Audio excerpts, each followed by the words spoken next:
Le son de droit comparé à partir d'une réflexion de théorie du droit sur le raisonnement juridique. Je ne sais pas si on pourra éventuellement croiser lors du temps de débat son approche avec celle de Jacques, mais il y aurait certainement des choses à dire. Je vais d'abord donner la parole évidemment à Isabelle. Il y a un retour épouvantable. Alors moi je ne sais pas comment les autres. Ça c'est la côté de la maison que j'aime beaucoup mais qui m'énerve magistralement. Est-ce que ça va bien comme ça? Oui. Donc je sais qu'il ne faut pas toucher le travail de la maison, tu sais comment ça marche. Il ne faut pas le secouer. Est-ce que ça va mieux comme ça? Oui. Chère Isabelle, tu es une des exceptions à la règle qui conduit à privilégier nos hôtes étrangers pour ces 2 journées, puisque tu es professeur ici à Saint-Louis dans le domaine des sources et principes du droit et du droit des droits de l'homme. Mais tu mérites de bénéficier de cette exception car tu es exceptionnel. Incarnant à la fois la jeunesse, la production d'études doctrinales innovantes depuis ta thèse sur le principe de standstill dans le droit des droits de l'homme, l'ouverture à la théorie du droit, dont les meilleurs constitutionnalistes du Centre interdisciplinaire de recherche du droit constitutionnel que j'ai le plaisir de présider font preuve, et la responsabilité dans l'institution, puisque tu viens d'être renouvelée en tant que présidente du corps académique de cette université. Alors tu as été la cheville ouvrière infatigable de ce qui n'est peut-être pas le best-seller des publications de notre université, mais de ce qui est à coup sûr devenu une des meilleures encyclopédies sur les sources du droit revisitées, notamment à la lumière des travaux de Michel Van-der-Kerkhove, de François Host et de Philippe Gérard, ici présent. Chère Isabelle, tu as la parole.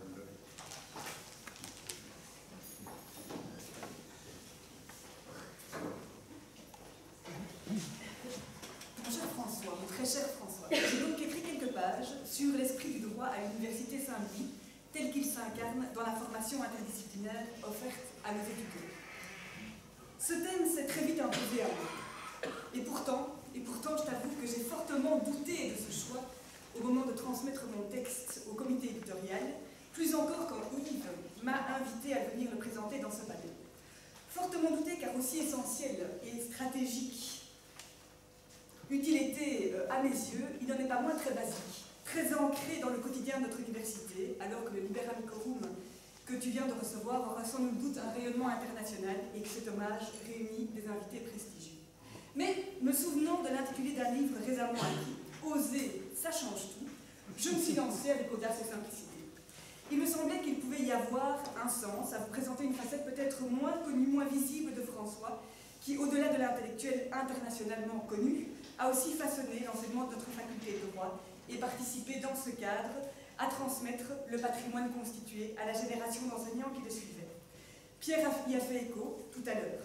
C'est à ce François, passeur de savoir, passeur d'idées, passeur de lumière, qu'aujourd'hui je rends hommage. Un François qui a, à mes yeux, un don particulier pour l'empathie, ce 6e sens qui a bien y réfléchir et sans doute la traduction humaine de ce que l'interdisciplinarité est à la science. Chers étudiants, l'histoire que dans un instant je vous conterai devrait vous intéresser car vous en êtes les premiers protagonistes, les principaux destinataires. Chers collègues, chers amis, vous pardonnerez, je l'espère, le caractère singulier de cette intervention s'ancrant en versant pédagogique de la faculté de droit de l'Université Saint-Louis. Alors mon histoire commence pas loin d'ici, en décembre 2013, sur le site de Tours et Taxis. Je participais par un samedi pluvieux à un de ces fameux salons de l'étudiant, où j'allais porter les couleurs de Saint-Louis, en y présentant le programme de la faculté de droit à qui voulait bien l'entendre. Et puis, à cette occasion, un de ces élèves de Réto, la dernière année d'humanité chez nous en Belgique, vint à moi et me demanda quelle était la principale, la prétendue spécificité de l'interdisciplinarité née de Saint-Louis. Alors, qui connaît Saint-Louis et sa faculté de droit lui associe en effet cette spécificité. Pierre Jadoul l'a aussi rappelé tout à l'heure, la faculté de droit de Saint-Louis fut pionnière en matière d'interdisciplinarité en fondant, dès le début des années 1970, sous l'égide de Michel Van-der-Kerkhove, le séminaire interdisciplinaire d'études juridiques et, plus tard, la revue homonyme, la RIEJ. Mais quelle est donc la spécificité de cette interdisciplinarité made in Saint-Louis, me demanda cet élève de Réto, sachant, ajouta-t-il bien informé, universités francophones de Belgique offrent des cours en sciences humaines non juridiques dans leur programme de bachelier en droit. Alors très naturellement, je rétorquais qu'à Saint-Louis, évidemment, cette interdisciplinarité ne se limitait pas à un programme ouvert à des cours non juridiques, que cette interdisciplinarité pénétrait les cours eux-mêmes, certains professeurs de notre université concevant leur enseignement de manière interdisciplinaire. Alors l'histoire ne dit pas si l'étudiant potentiel, l'élève de Réto qui m'a posé cette question, et dont l'anonymat ne fut jamais levé, l'histoire ne dit pas si par la suite cet étudiant s'est inscrit à la faculté de droit de notre université. Mais ce qui est certain par contre, c'est qu'il peut se targuer d'avoir initié à l'échelle de celle-ci un processus de réflexion. Sa question, tout comme le degré de véracité de la réponse que je lui avais spontanément réservée, m'ont taraudé au point de m'en ouvrir à l'époque à François. Et ce fut le point de départ d'un processus collectif de réflexivité sur la formation interdisciplinaire de jusqu'au que nous prétendions offrir à nos étudiants, un processus au sein duquel, vous vous en doutez, François a joué et joue encore un rôle tout à fait déterminant. En août 2014, Sébastien Van Rogenbroek, qui était alors doyen de la faculté de droit, et moi-même adressions deux questions aux enseignants de première année de la faculté de droit. Première question, quelle est, parmi les cours que vous dispensez en première année de bachelier en droit à Saint-Louis, la place ménagée au droit, pour les cours de sciences humaines non juridiques, ou à d'autres disciplines pour les cours de droit? Et seconde question, le cas échéant, explicitez-vous cette place oralement et ou dans vos supports de cours au titre de prémices épistémologiques? Par cette lettre, le chantier interdisciplinarité était lancé. Il s'inscrivait par ailleurs dans le cadre des travaux alors menés par le SIEJ sur le thème « Quelle formation et quelle recherche pour quel non-juriste et pour quel droit ?» Travaux qui ont eux-mêmes débouché sur l'adoption en décembre 2015 d'un manifeste pour la formation en droit de futurs juristes libres et responsables. Adopté sous l'impulsion d'Antoine Bayeux, qui en fut le principal artisan, le manifeste appelait de ses voeux la constitution de lieux de réflexion correspondant aux trois spécificités en droit qu'il évoquait, l'interdisciplinarité, le tropisme linguistique et les liens avec la pratique, aux fins de poursuivre le travail entamé. Alors, du souhait à l'action, la faculté de droit de Saint-Louis s'est dotée en septembre 2017, c'était au début de l'année académique précédente, d'une nouvelle architecture institutionnelle en parfaite adéquation avec son manifeste. À l'image d'un temple grec, chacune des trois spécificités à revisiter, l'interdisciplinarité, le tropisme multilingue et le développement des compétences en lien avec la pratique, a conduit à la création d'un lieu de coordination, un pilier, si vous voulez, placé sous la responsabilité d'un coordinateur. Et j'ai l'honneur de m'être vu confier la responsabilité du lieu de coordination interdisciplinarité, au sein duquel s'est poursuivie la réflexion initiée. Dans ce cadre, il s'est d'abord s'agit de réaffirmer collectivement, entre enseignants de première, avant que ça remonte plus haut, notre attachement à une formation résolument interdisciplinaire, compte tenu des finalités du droit. Si le droit reflète largement la société qui l'encadre, s'il sert notamment, je cite François, à réaliser un arbitrage social général entre prétentions et valeurs concurrentes, si son ADN réside dans la médiation qu'il propose, encore faut-il pouvoir saisir dans toute sa complexité la société qui nous entoure et les intérêts sociaux qui s'y jouent. Encore faut-il que celui qui le pratique soit capable, à cette fin, de sens critique et de décentrement. L'interdisciplinarité constitue sans doute la voie royale pour acquérir cette intelligibilité et développer ses compétences, elle qui articule les savoirs et entraîne par approches successives, comme dans un dialogue, des réorganisations partielles des champs théoriques en présence. L'interdisciplinarité intègre l'exigence d'un discours critique tout en la dépassant ou en la concevant de manière très ambitieuse, à la croisée de différentes disciplines. On peut d'ailleurs penser que l'exigence d'interdisciplinarité croît à mesure que la société se complexifie. On peut penser d'ailleurs que c'est pour ce motif qu'elle s'est largement imposée aujourd'hui, là où à l'époque où Michel Van de Kerkhove et François l'ont promis, elle était encore tout sauf une évidence. Plus que d'autres peut-être, le droit est une discipline qui, compte tenu de sa finalité, de ses finalités, gagne à entrer en relation avec d'autres disciplines. Le futur juge ou médiateur, le parlementaire ou diplomate, en devenir, pour ne prendre que ces exemples, ne servira au mieux la cause du droit que s'il témoigne d'une fine connaissance des fondements et enjeux des normativités juridiques et est capable de décentrement, d'empathie, oserais-je dire, le rendant réceptif et ouvert à la compréhension du point de vue de l'autre, des autres, en vue de le traduire et d'en tenir compte dans un langage juridique, au départ duquel il se situe. J'insiste sur cet ancrage juridique, car notre appel à l'interdisciplinarité est trop souvent entendu encore par les étudiants comme une charge contre le positivisme juridique.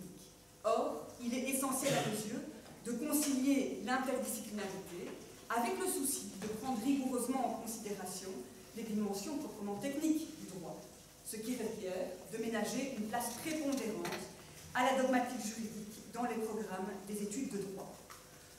Entrer en altérité via l'interdisciplinarité suppose au préalable, ou dans le même temps, de se connaître, autrement dit, de connaître le droit, sous peine de se diluer, de passer à côté du dialogue que la démarche interdisciplinaire appelle de ses voeux, sous peine de stagner au niveau de 1 plus 1 est égal 2, sans accéder à la plus-value de la rencontre qui se joue dans un espace tiers.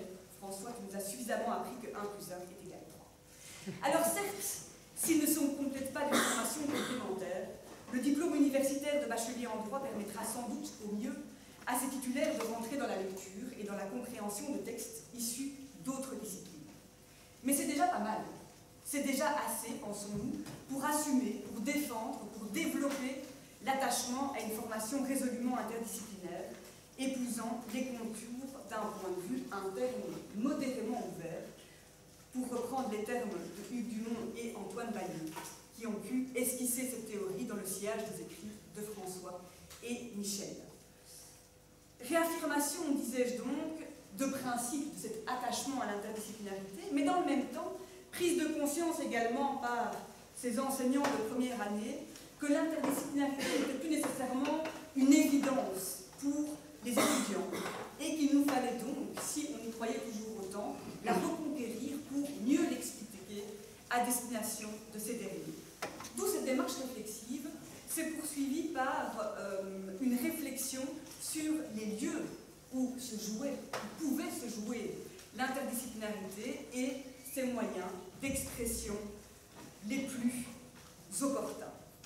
Alors évidemment, vous vous en doutez, l'interdisciplinarité peut tout d'abord être envisagée à un niveau micro, à l'échelle d'un cours, lorsque l'objet même de celui-ci invite à une démarche interdisciplinaire.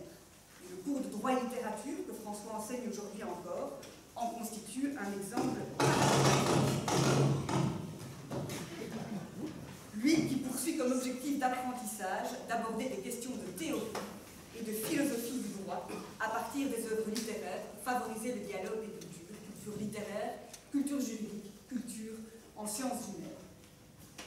Toujours à un niveau micro, l'interdisciplinarité peut également se manifester dans des cours qui sont disciplinairement situés lorsque le professeur qui l'enseigne ménage en son sein des ouvertures interdisciplinaires. Et là, je pense évidemment au cours de droit constitutionnel de Hugues Dumont, qui, par exemple, vous le savez, chers étudiants, envisage la notion d'État d'un point de vue juridique, mais également du point de vue de la science politique, puis de la philosophie. Je pense aussi au cours de droit pénal tel qu'il a été conçu par Yves et François Stulgens, et tel qu'il est aujourd'hui enseigné par Yves et Christine Guilla.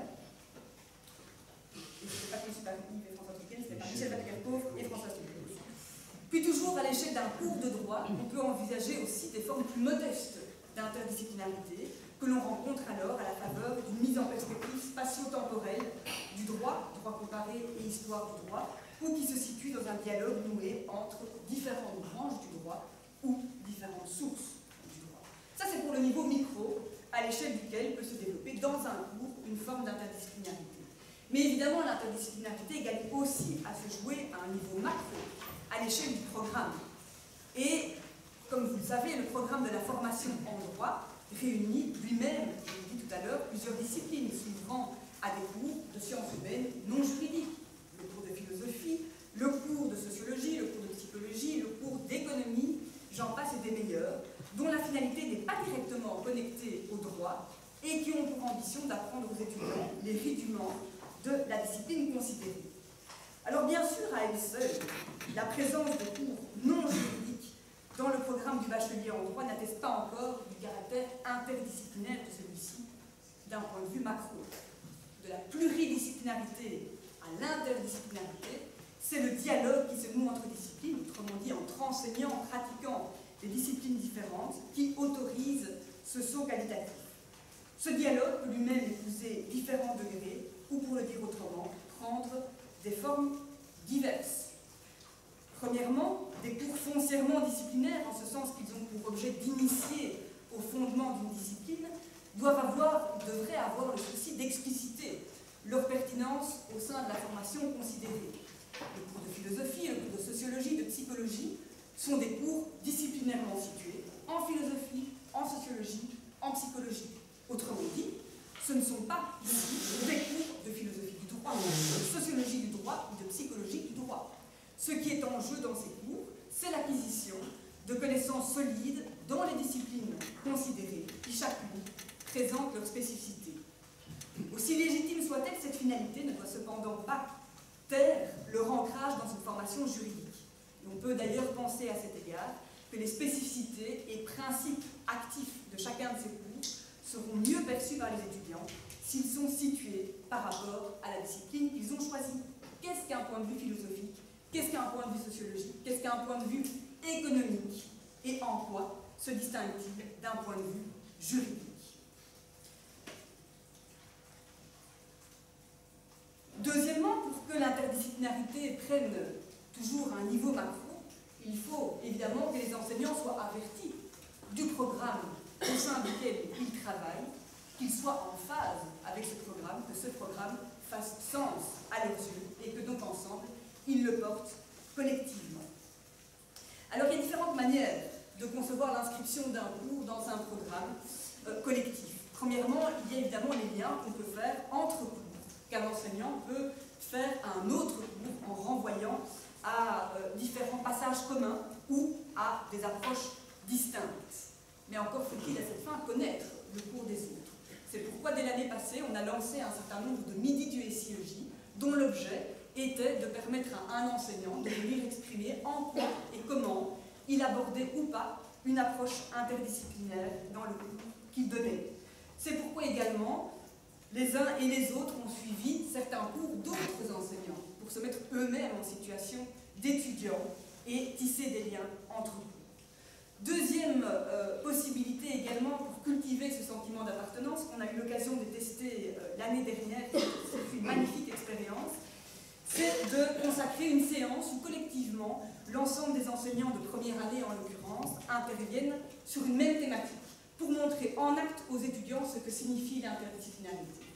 En l'occurrence, on avait pris le handicap comme sujet et chacun au départ de sa discipline, on est intervenu pour faire part de l'approche d'un point de vue juridique, d'un point de vue sociologique, d'un point de vue psychologique et montrer en quoi chacun des regards posés contribue lui-même à reconfigurer l'objet, la thématique étudiée.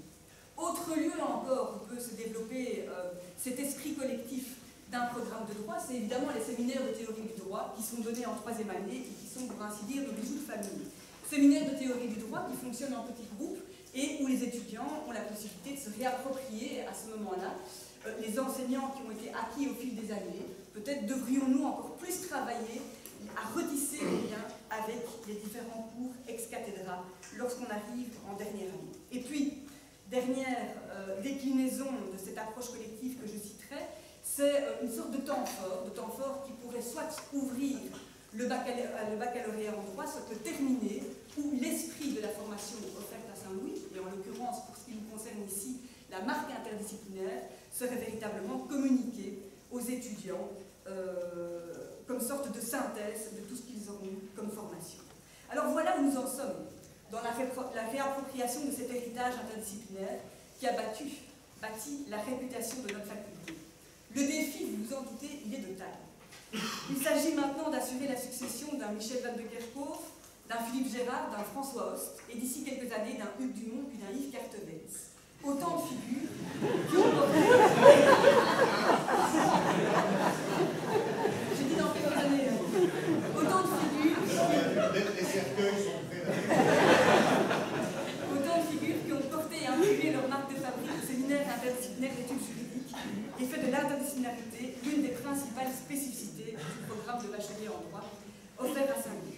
Alors le texte que je viens ici de très largement caricaturer est lui-même destiné à être réapproprié par la faculté de droit et à être visibilisé sur le site de notre faculté pour présenter ce lieu de coordination interdisciplinarité aux côtés des deux autres lieux de coordination.